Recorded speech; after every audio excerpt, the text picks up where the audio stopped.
Բաքուն երեկվանից 4 հաղորդագրություն է տարածել, մեղադրելով հայկական կողմին սահմանի հարավ-արևելյան հատվածում ադրբեջանական դիրքերի ուղղությամբ կրակելու համար։ Հայաստանի պաշտպանության նախարարությունը հերքում է իր հերթին Ադրբեջանին մեղադրում ապատեղեկատվության համար։ Կրակոցների մասին Բաքվի այս պնդումները հնչում են հայ-ադրբեջանական խաղաղության պայմանագրի համաձայնեցումից հետո։ Երևանը պատրաստ է այն ստորագրել, Բաքուն մինչ այդ հայկական կողմից պահանջում է փոխել սահմանադրությունը, լուծարել ԵԱՀԿ Մինսկի խումբը։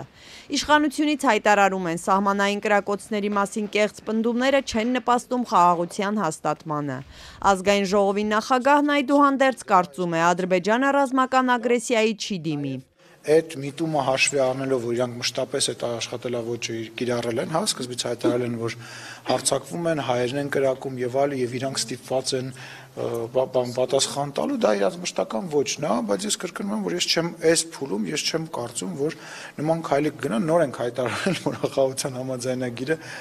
համաձայնեցված է։ Կրակոցների վերաբերյալ Բաքվի մեղադրանքները Ստալեն Սիմոնյանի այլ պատճառ ունեն։ Խորհրդարանի խոսնակը կարծում է, փորձում են արդարացնել Իլհամ Ալիևի անցած շաբաթվա հայտարարությունը, որ ասում էր, որ հայկական կողմի նկատմամբ զրոյին մոտ վստահություն կա,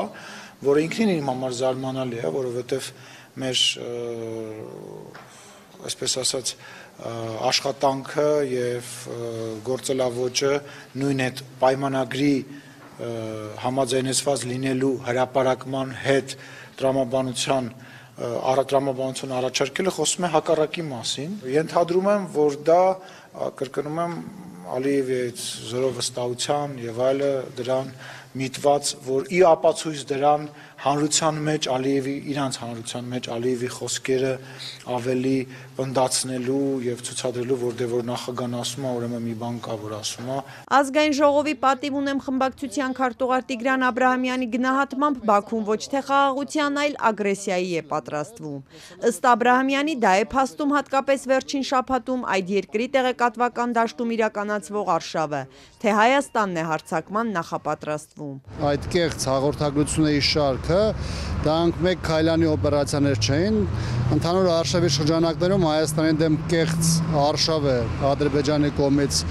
իրականացում, որի պատճառը կարծում եմ այս պահին ավելի շատ կապված է երկու հանգամանքի հետ։ Առաջինը դա ադրբեջանական պահանջն է ապա ռազմականացման, այսինքն ասել է թե Հայաստանի զինաթափման մասին,